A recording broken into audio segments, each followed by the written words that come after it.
Kenapa etnis Tionghoa tidak bisa memiliki tanah status hak milik di Jogja? Apa benar karena berkhianat kepada keraton?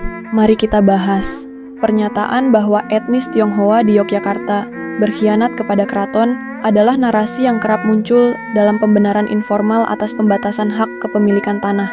Tetapi sejauh ini tidak ada bukti sejarah yang kuat atau dokumentasi resmi dari Keraton Yogyakarta atau pemerintah yang menyatakan bahwa kebijakan tersebut langsung berasal dari pengkhianatan etnis Tionghoa terhadap keraton. Namun, mari kita bedah kemungkinan akar sejarah dan persepsi sosial yang bisa memunculkan narasi ini. Etnis Tionghoa sudah lama menetap di Jawa, termasuk di Yogyakarta, sejak masa kerajaan-kerajaan prakolonial. Selama masa kolonial Belanda, etnis Tionghoa sering ditempatkan dalam posisi sosial ekonomi yang berbeda. Mereka diberi hak istimewa dalam perdagangan oleh Belanda sebagai perantara ekonomi, namun juga dipisahkan secara administratif, misalnya melalui status Vreemde Oosterlingen, Timur Asing.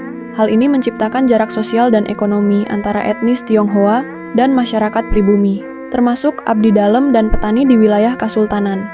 Ketegangan sosial di masa Keraton Mataram. Tidak ada bukti sejarah yang eksplisit bahwa etnis Tionghoa berkhianat kepada Keraton Yogyakarta. Namun, dalam sejarah Jawa, termasuk di luar Yogyakarta, beberapa kelompok Tionghoa terlibat dalam pemberontakan atau ketegangan lokal, seperti pemberontakan Cina 1740 di Batavia dan sekitarnya, jauh sebelum Kasultanan Yogyakarta berdiri. Dalam konteks ini, stigma terhadap etnis Tionghoa bisa menular ke daerah lain dan diwariskan dalam memori kolektif. Masa agresi militer Belanda dan revolusi 1945 sampai 1949. Ada cerita dari masyarakat bahwa sebagian etnis Tionghoa dianggap netral atau tidak mendukung perjuangan republik.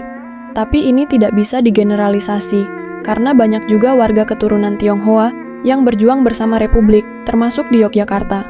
Dugaan pengkhianatan juga sering dijadikan narasi pembenaran sosial dan politik untuk membatasi kepemilikan aset oleh kelompok yang dianggap dominan secara ekonomi, termasuk etnis Tionghoa.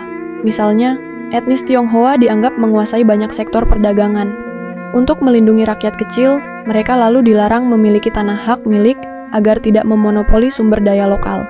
Narasi berkhianat dipakai untuk memperkuat legitimasi sosial atas kebijakan ini, meskipun tidak berdasar bukti sejarah yang sahih. Kebijakan diskriminatif terhadap etnis Tionghoa sering bercampur antara fakta sejarah dan mitos sosial. Tidak ada pernyataan resmi dari Sultan Hamengkubuwono IX yang menyebut pengkhianatan etnis Tionghoa sebagai alasan. Tetapi dalam diskursus masyarakat dan birokrasi lokal, narasi itu tetap hidup dan menjadi bagian dari identitas